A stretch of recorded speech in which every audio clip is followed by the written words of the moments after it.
जय श्री हरमिलाप साहिब जी।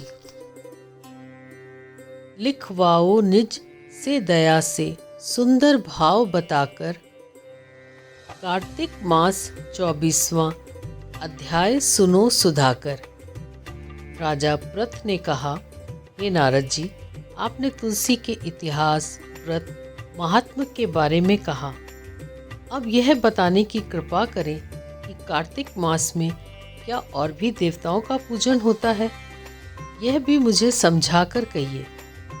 नारद जी ने कहा, पहले समय में पर्वत के निकट कर्तिपुर में एक धर्मात्मा धर्मदत्त नामक ब्राह्मण रहता था।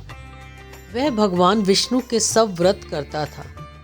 एक दिन कार्तिक मास में वह एक पहर रात शेष रहने पर जागरण के लिए भगवान विष्णु के मंदिर में हर प्रकार की सामग्री लेकर जा रहा था कि मार्ग में उसने एक बड़ी भयंकर राक्षसी को देखा, जिसके बड़े बड़े दांत, लपकती हुई जीभ और लाल लाल नेत्र थे।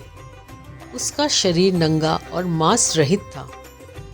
उस भयंकर राक्षसी को देखकर धर्मदत्त बुरी तरह कांपने लगा। अन्य कोई उपाय न देखकर उसने पूजा वाली थाली और जल का लोटा उसके ऊपर फेंक दिया। क्योंकि उसने भगवत नाम का जप करते हुए वह सामग्री और जल का लोटा जिसमें तुलसी दल पड़ा था उसको मारा था, जिससे उसके जन्म जन्मांतर के पाप नष्ट हो गए और पूर्व जन्म याद आ गया। वह हाथ जोड़कर धर्मदत्त के चरणों में गिर पड़ी और बोली, हे विप्र, मैं पूर्व जन्म के कर्मों के फल से इस अवस्था को प्राप्त हुई हूँ। नारद जी ने कहा, हे राजन, उसे इस प्रकार प्रणाम करते देख अति विस्मित होकर धर्मदत्त ने पूछा, तेरी यह अवस्था किस कर्म के फल से हुई है? तू पूर्व जन्म में कहाँ रहती थी और तेरा कैसा चरित्र था? यह सब कुछ मुझे बताओ। उस राक्षसी ने, जिसका नाम कलहा था, कहा, हे ब्राह्मण, सौराष्ट्र में भिक्षुक नाम का एक ब्राह्मण रहता था। मैं उसकी पत्नी थी। मेरा स्वभाव बड़ा ही निष्ठुर था। मैंने अपने पति का कभी भला नहीं चाहा, ना कभी उसे अच्छा भोजन दिया और ना ही मिठाई खाने को दी। मैं प्रतिदिन उससे लड़ती झगड़ती रहती थी। मुझे इस प्रकार की झगड़ालू देखकर तथा नृत्य प्रति की कलह से तंग आकर मेरे पति ने दूसरा विवाह करने का निश्चय किया। यह सुनकर कि मेरा पति दूसरा विवाह कर रहा है, मैंने उसके विवाह से पहले ही विष खाकर आत्महत्या कर ली।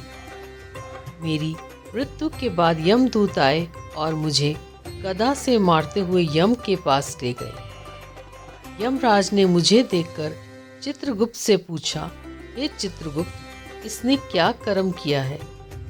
जो भी कर्म इसने किए हैं उनका फल इसे भोगना होगा। कलहा ने कहा, हे ब्राह्मण, चित्रगुप्त ने यमराज से कहा, इसने अपने जीवन में कोई भी अच्छा काम नहीं किया है।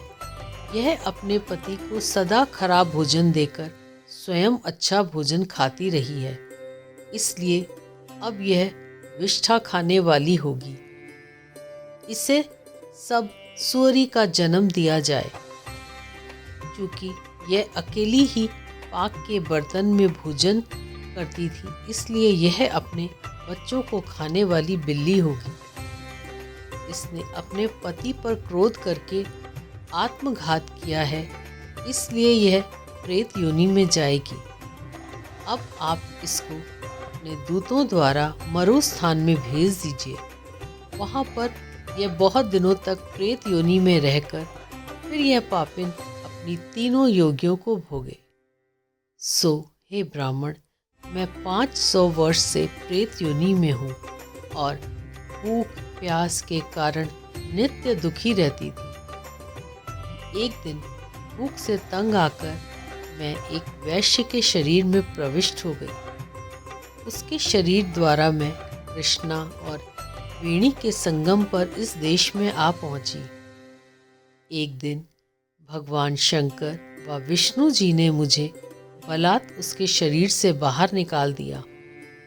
फिर मुझे आप दिखाई दिए। आपके लोटे में से तुलसी जल का छींटा मेरे ऊपर पड़ा, जिससे मेरे सब पाप नष्ट हो गए। हे द्विजोत्तम, अब आप मुझे यह बताइए, आगे होने वाली तीनों योनियों और इस प्रेत शरीर से किस तरह मेरी मुक्ति होगी। धर्मदत्त कलह की बात सुनकर उसके पिछले कर्मों और वर्तमान अवस्था को देखकर बड़ा दुखी हुआ। उसका दुख देखकर उसका चित्त पिघल गया। जय श्री हरमिलाप साहिब जी।